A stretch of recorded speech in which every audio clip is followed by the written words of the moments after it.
Om Sai Ram. Welcome to the concluding section of this chapter, okay? Where I must know the truth. And this is the grammar and the vocabulary part. We've gone through the beautiful story and we've been affected in a very positive way. But now we want to know about our English and grammar and vocabulary to make it perfect so we can communicate with everybody the proper way of using fluent English. Part 5. So the first thing we'll do is vocabulary enrichment. As you know, the words are the bricks we use to build our mansion of English language, okay? The more bricks we have, the more beautiful bricks we have, the better we can express ourselves to other people. So vocabulary enrichment. There are many words in English which convey the same meaning. They mean almost the same thing, okay? Some are given below are the phrasal verbs. Phrasal verbs are very beautiful. There's a verb with an adjective or a phrase behind it, and they really convey a lot of meaning. Use them in place of the underlined words. So here's the phrasal verbs they want us to use, okay? Looked through. So we look through something, okay? Looked into. We look into something, okay? Looked after.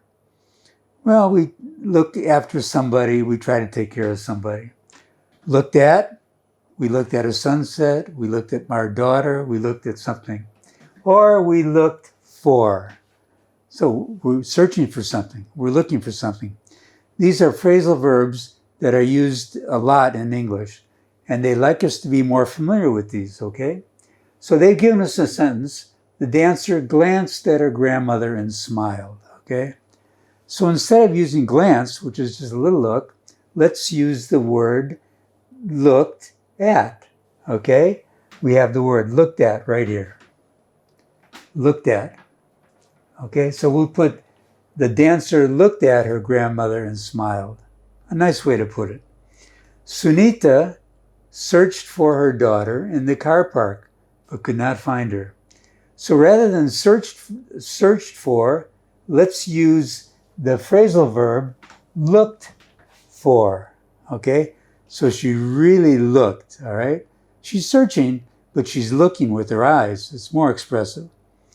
Number 3, the grandmother took care of the children while her mother was away. So she took care, she fed them and took care of them and put them to sleep and everything. But took care of, we could say something else. We could say looked after. So the grandmother was looking after the child, what the child was doing, if they're eating their food, if they're doing things right. Looked after is a more expressive phrasal verb that we can use. And there's 2 more. Last month, a committee examined the problem of pollution and made some recommendations. So examine, they're looking through some books, okay? So let's look and see if we have it here. Looked after, looked into, okay? So let's put looked into. Last month, a committee looked into the problem of pollution. So this means they really looked, they searched with their eyes. They wanted to find out what was cooking. It's a nice way to put it. And then the last one we have is she read through her notes before the examination, all right? So as we know from the previous page, we have looked at, okay? She looked at her notes. She's got the notes right there. So she looked at the notes before the examination. She looked through her notes before the examination. So the suggestion they're making is to use more phrasal verbs in your speech and writing. Become very familiar with them. And then you'll sound like you've known English your whole life. You'll be speaking fluent English. Let's see now. We're having some games today with grammar. The second question they have is fill in the blanks by using the opposite, an antonym, okay? We all know synonyms are alike, antonyms are opposite, okay? We're using the opposite, an antonym, of the words underlined in each sentence. So this is a game we're going to play now, okay? They're going to give you a sentence, And the hall was blank, but the stage was empty. So they're going to make a clever statement out of this. And we have to do the opposite of this, empty. All right? We got to give the antonym in this space. Okay? They've given us a space. They want the opposite word from empty. So if a bowl is empty, okay, there's nothing in it. What's the opposite of empty? Full, okay? So that's the word we're going to put there. The hall was full, but the stage was empty. So they've given us the first one here. You can see here we have a stage. Nobody's there, but the hall is full of people. They're waiting for the performance. So let's do the test here. The dancer was tall and slim, but her grandmother was short and, what's the opposite of slim? Fat. Okay? So fat is the word that goes there. Let's put that in there so you have it down pat.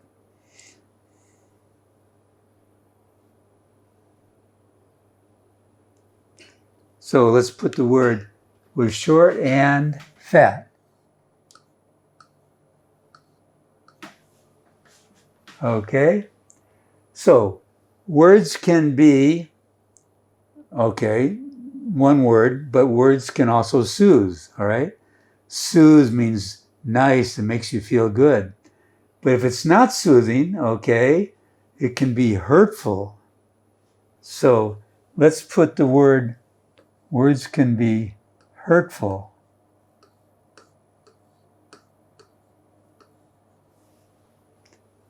But words can also soothe.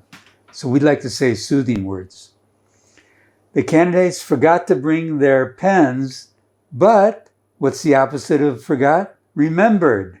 They remembered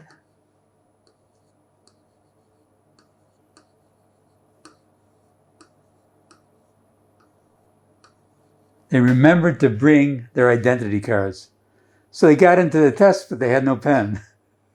Okay, number 4. The cricketers came to the field early. Hey, we can see these boys here. They're ready to play, okay? And they're already playing, but there's no umpire, okay? But their umpire was late.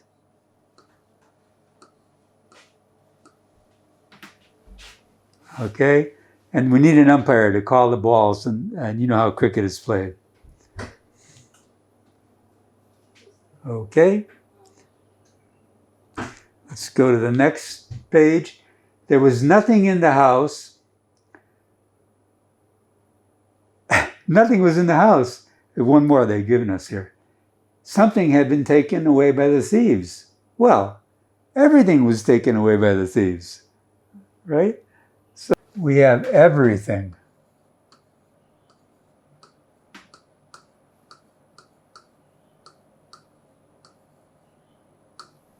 Everything had been taken away by the thieves. Now, the next fun thing we're going to do with grammar, okay, is relative clauses. Relative clauses, very important. We like to express things, okay, and tell things in a very effective way. And we can use relative clauses to do that. We can describe something. So, let us study the patterns and functions of relative clauses. Read these sentences. Okay, they're going to give us examples. Number 1, she danced for one person only. And who is that person? That person followed every single movement of hers. All right? So this gives more information about the person who's watching her. The next sentence is, my grandmother, who suffered from rheumatism, waddled towards us. Okay? So we have more information about the grandmother. And these are called relative clauses. Okay, here's a couple more examples.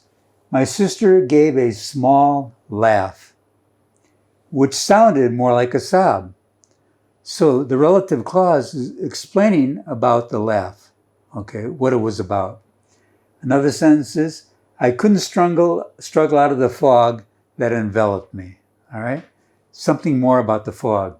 You can see this fog around this man. He's completely covered by it. He can't get out of it. It's all around him.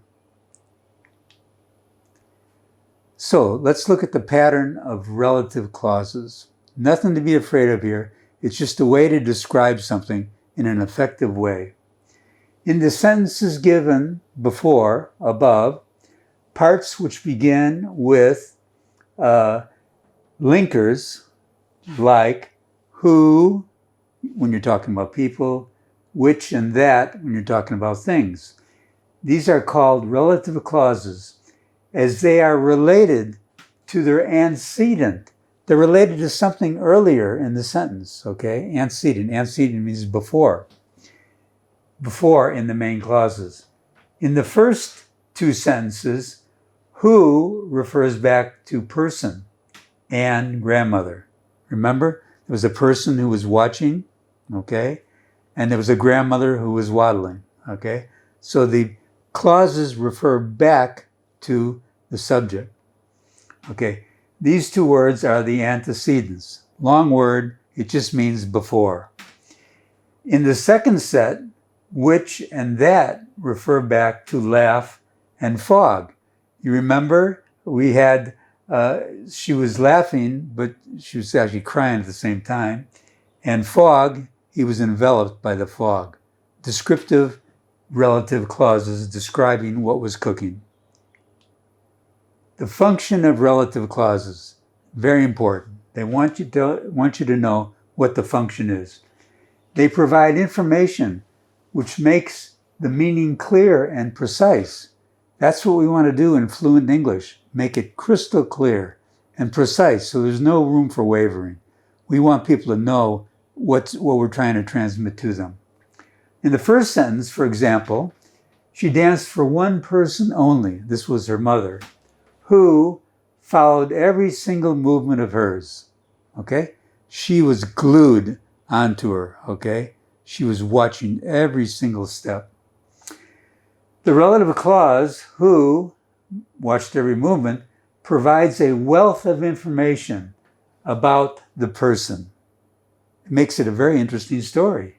Okay, similarly, in the third sentence, my sister gave a small laugh. Remember that sentence? My sister gave a small laugh, but it sounded like a sob, okay?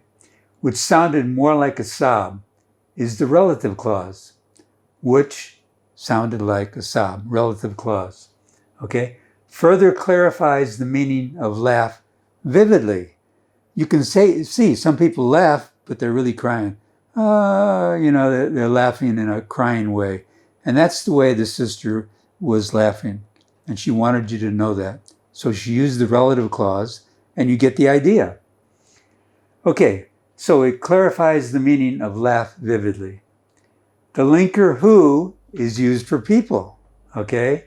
While that or which is used for things. It makes your English much more fluent and more beautiful.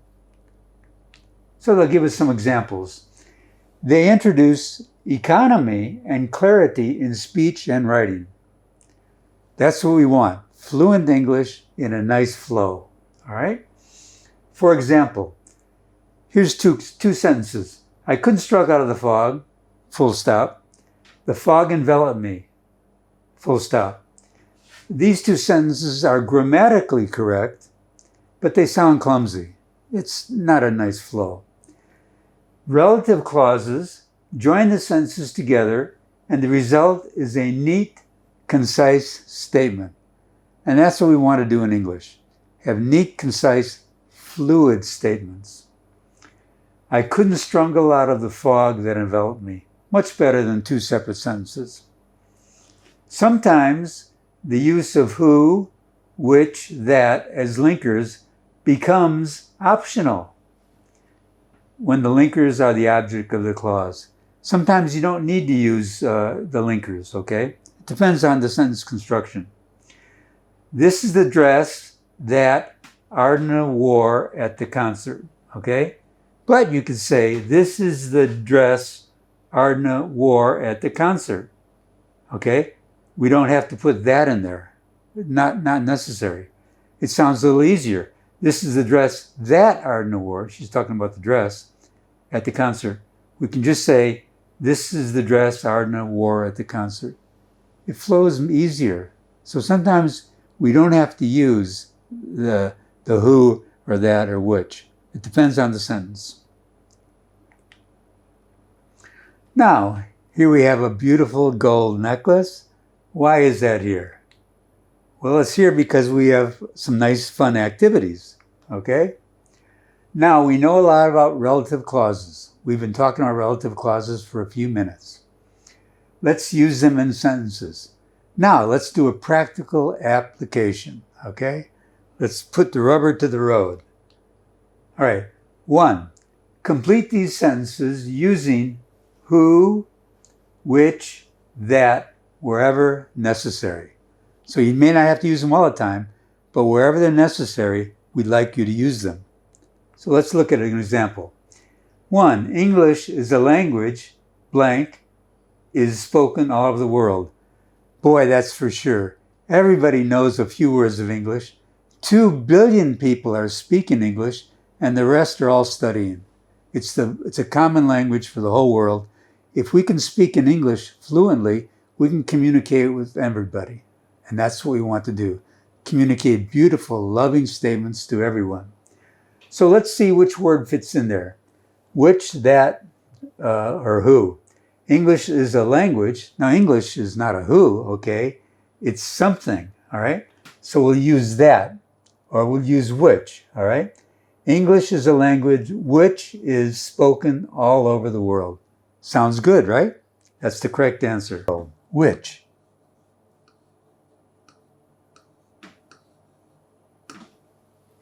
Is spoken all over the world. And we're going to speak it all over the world. Number 2, Ardna's parents gave her the gold chain. Ah, the gold chain. We see the gold chain. This is where it fits into this board, okay? She wore at the dance performance, okay? Well, we're talking about the chain. That's the thing, okay? So we put in which. Here we are. Ardna's parents gave her the beautiful gold chain, which she wore at the dance performance. Made everybody happy. So which. Now let's go ahead and see if there's a couple more examples. Yes, we have. Rice is a cereal, blank, is grown in tropical countries. So we have a rice, we have one sentence here, but we have the clause over here. It's grown in tropical countries. Now we know where rice is grown, all right? But it's also a thing, okay? And it is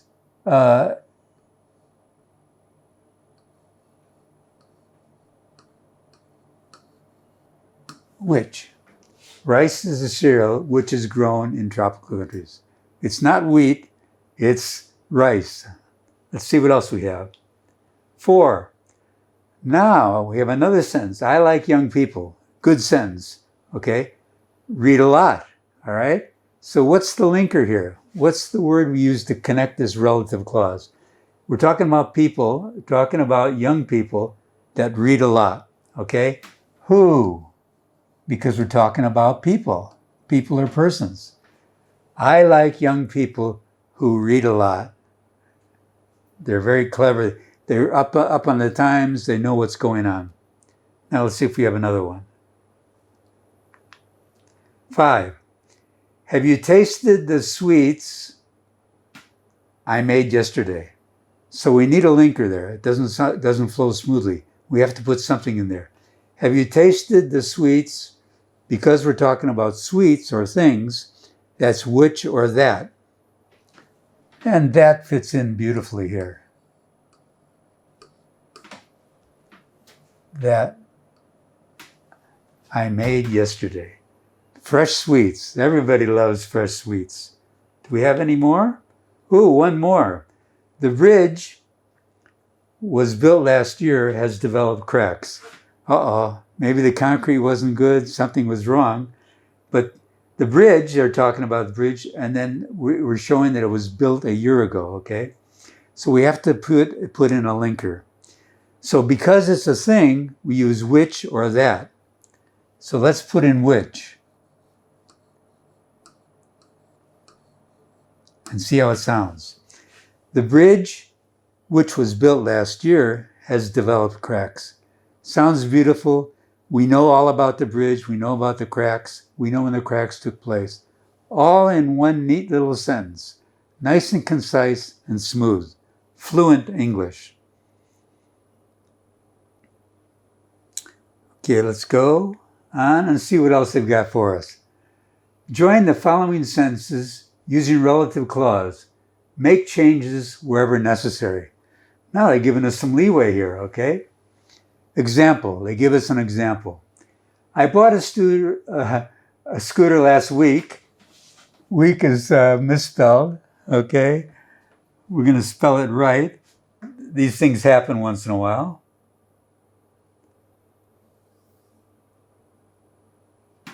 Okay, week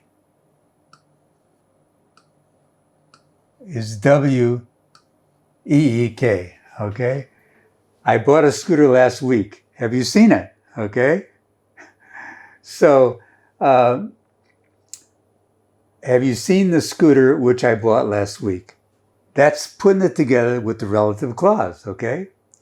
The relative clause is, have you seen it? I bought the scooter, all right? So what we do, we put the relative clause here. Have you seen the scooter which I bought last week?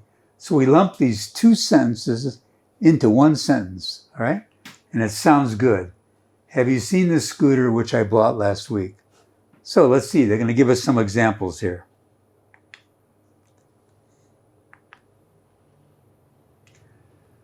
First one, two sentences. I know a man. Very good. He can speak 14 languages. Oh, wow, that's pretty good. 14 languages, okay? So let's see how we can combine these sentences. I know a man. Let's do this one. Okay. I know a man. Let's take out the period. We'll knock out the he, and then we'll put in a linker. Who? I know a man who can speak 14 languages. Sounds better, right? Let's do another example. Number 2, you lent me a transistor. I have cleaned it. A little bit rough, 2 sentences. Let's do this. Let's knock out the period and the I. And let's put in a linker. Okay. You lent me a transistor. How? That I have cleaned. Or which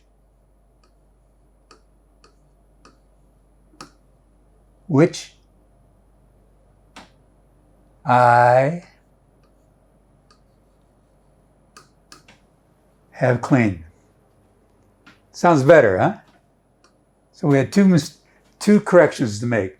You lent me a transistor, knock out the period, which I have cleaned, period. Puts it all together, makes it nice. Number 3, those are the engineers. They repaired the bridge near Varanasi.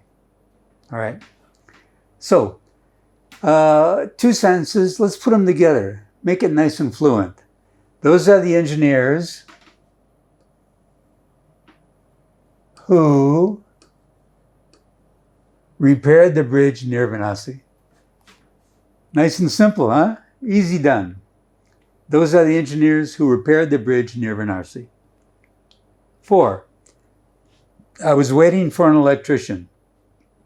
He did not turn up. We don't have to put all that in there, 2 sentences. We can take this out, okay? The dot and that, the period in that, and put in the word who.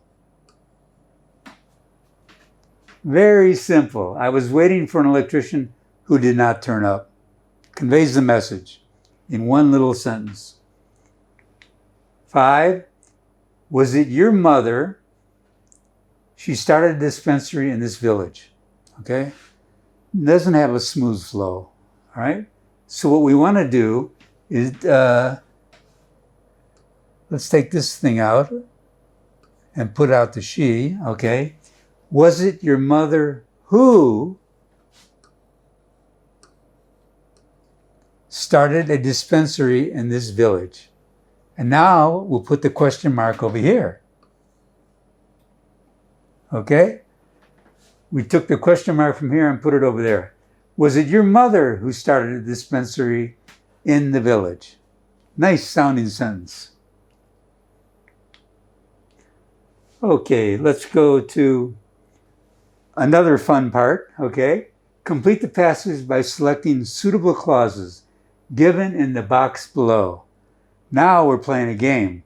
We got to fill in the blanks with the right sentence. And we played this game before. We have to pick out the one that fits in most appropriately, because this is what will happen on your testing. They want to see your command of the language. So we have an article about Sir Jagadish Chandra Bose, a great scientist, okay? So he did something. The other scientists laughed at him, okay? Then he designed and built an instrument. This instrument also showed, okay? So the instrument did something. It also showed something else. Your instrument is a wonderful thing, said the scientist. And where did they say this, okay? So we have 5 blanks, and they're going to give us 5 potential answers, okay? What is it called, they asked. A crescograph, replied Sir Jagadish Chandra Bose. With this invention, Sir Jagadish Chandra Bose makes a name for himself and his country in the scientific world, all right? It's a big invention. What is the invention? It's a crescograph. And what does it do? Let's find out. Here's the box, okay? Here's the 5 answers. Here's the picture of the plant. It looks like a heart. You can see that Bose loved plants and wanted to have people love them too. So we have number 1, attended the Paris Congress. That's a place. We have 2, that plants have hearts and are capable of feeling. That's a descriptive clause about what plants do. And then here's somebody who believed that plants could become tired, depressed, or happy. This is probably Bose, okay? Which recorded the growth of plants. That's something a machine does. Who heard him? Somebody else heard Bose. So let's see where these fit in. Let's go back to our paragraph. We have to fill in the spaces, okay? This was a great scientist. Okay, so let's go back. What does the scientist do? He believed that plants could become tired, depressed, or happy. That sounds good. He believed that plants have hearts. That sounds good too. Who attended? No. Which recorded the growth of plants? Who heard him? No. We're going to go with who believed that plants could become tired, depressed, or happy. Sir Jagadish Bose was a great scientist who believed a lot about plants, that they could become tired and happy. The other scientists, they did something like laughing at him, okay? So the space has to be filled in here. The other scientist, which recorded, who believed, who heard him. Let's put that in there. The other scientist who heard him laughed at him. Fits in there perfectly. Then he designed and built an instrument. Okay? So this instrument does something. This instrument also showed. So 2 things are there. Let's go and see what 2 things we could find. Okay.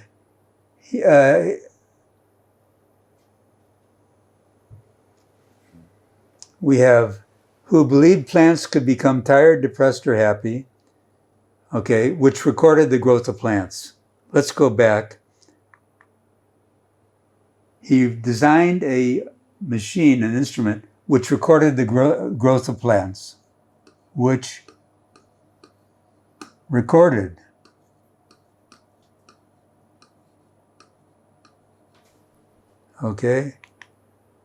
which recorded the growth of plants. Number 4. Let's put in number 4 here. Who heard him? Number 5.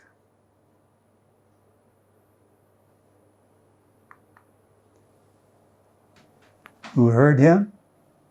5. And then he designed 4. Okay. The instrument also showed, what did it show? Okay, it also showed that plants have hearts and are capable of feeling. It showed that, recorded the growth of plants. It showed that plants have hearts and are capable of feeling. That is number 2. So let's put in 2. So now we have left, we have who attended the Paris Congress of Science in 1900. So let's look back where that fits in. Sir Thomas was a great scientist. Who attended? Right. Okay. Who? No. Said the scientist who attended. Number 1. Okay. So Sir Chandra Bose was a great scientist, and let's see what we have. 1, 2, 4, and 5. Let's go back. We have 3 who believed that plants could become tired, depressed, or happy. 3. So now we've got them all filled out with the correct answers. It's a tricky one, and because there's some answers that can go both places. But if you do the ones that are for sure, okay, the scientist, number 1, okay, the scientist who attended the Paris Congress, there's only one set of scientists did that. So you get that one out of the way, you get who heard him out of the way, okay, and then you fit in the last 3, and that way you get the correct answer, and you get ace your exam. Okay, now let's go ahead and see what else they have in store for us. Consult the dictionary and find out what? The meaning of the following phrasal verbs. Use them in the sentences given here. Okay, here's the phrasal verbs. Fall back on. Okay, fall back on means you come back to something. It's like an ace in the hole, something that you've got behind you. Make out, you're trying to figure something out. Keep up with, okay, to keep up with, you're trying to keep up with the neighbors next door. They have a new car, you want to have a new car. Look after, you're taking care of somebody. Put off, you put off your homework until tomorrow, or you're studying for the exam until tomorrow. So let's put them in the sentences. We've got the phrasal verbs. Let's see which sentence they fit into. I could not, what he was trying to say. I could not fall back on, I could not make out what he was trying to say. Ah, perfect. Make out. So let's put in make out. Make out. I could not make out what he was trying to say. Okay, so we got that one done. Let's see what the next one is. A couple is always trying to their neighbor's status. Trying to fall back on? No. Keep up with. To keep up with.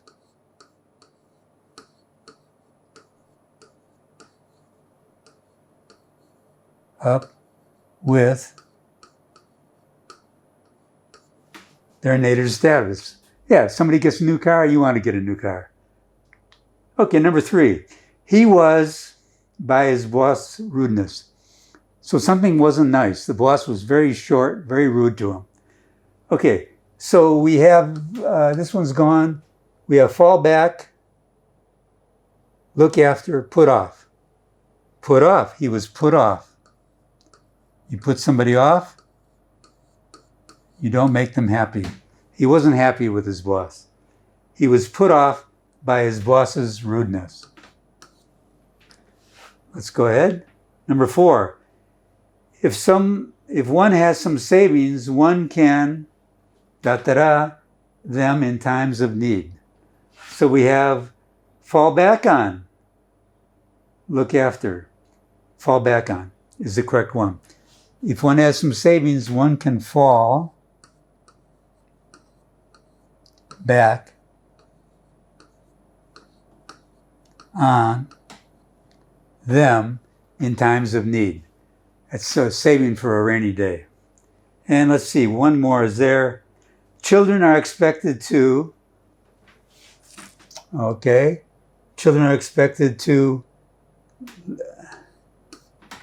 these are all gone. There's only one left. And what do children expect? The parents expect. Children are expected to look after their parents. And that's what's done in India. It's so beautiful the way the elder people come and live with the children. They're expected to look after. And there was a bill to start some nursing homes in India, and the bill was quashed. Forget nursing homes. Bring your parents to live with you and look after them the way they looked after you. It's the right thing to do.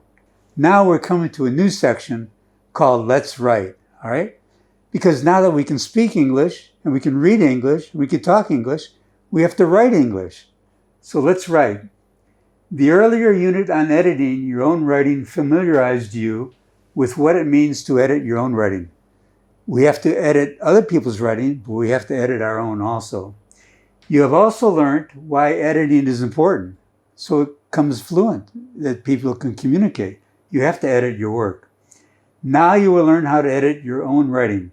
Let us look at some examples which clarify what it means to be done during the editing process. They're going to help us out here.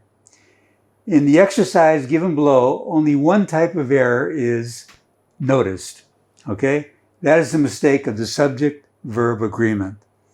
See if you can find the slips and correct them. There are 4 of them. So it's another game of hide and seek here. All right, example number 1. My father giving me some money yesterday.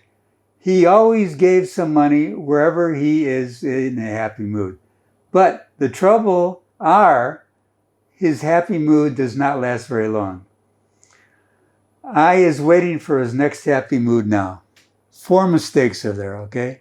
Not the right subject-verb agreement.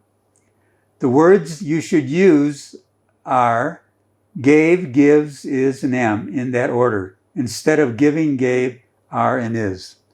So let's put those 4 words into this paragraph. Okay, my father gave, okay, not giving, gave me some money yesterday. Very nice. He always gave, no, we want to come down to, we did this one, gives, okay? He always gives some money whenever he is in a happy mood. But the trouble, we have to use is, okay? Instead of are, we have to use is. The trouble is, his happy mood does not last very long. Now we have to not use am. I am, okay, not is. I am waiting for his next happy mood now, okay? So we can use this word, am. Reads much better, right? My father gave me some money yesterday. He always gives some money whenever he is in a happy mood. But the trouble is, his happy mood does not last very long. I am waiting for his next happy mood. Well done. Good fluent English. This is a letter written by some parents to the principal of the school about their son who they took away for a vacation. And here's the letter they write with some mistakes in it. Dear Madam, this is in reference, not referent, our son Dinesh. He is in class 10 and is having some difficulty in studying physics or even following practicals. You know, we do the study and then we do the practical physical application. For instance, here we have the balls. We take one ball, boom, one ball goes. Take two balls, boom, two balls go. Three balls go. We've all seen this physics examination experiment. Okay, so then the parents go on. We had to go to our hometown and he missed some classes. We could not come to the parents' meeting, all right? Can you help him get the notes and find a tutor to give him extra help? / Please consider this as urgent. So they want to have the principal help the student, you know, but they ask in a funny way. It's not really a good letter, okay? It's not a good English letter. So let's do some corrections. Here is the corrected version of the letter. Notice how the changes have been made in the organization and flow of ideas and in specific details like spelling and punctuation. First of all, we addressed the letter correctly. To the principal, AVJ School, MG Road, Bhopal, 12/2/06. Dear Madam, this was 15 years ago. Dear Madam, this is in reference to our son, my son, Dinesh, okay? A student in class 10B. It identifies exactly which class in your school. He has some difficulty in studying physics and in doing the practicals. You'll notice practicals is spelled correctly here. Let's go on with the letter.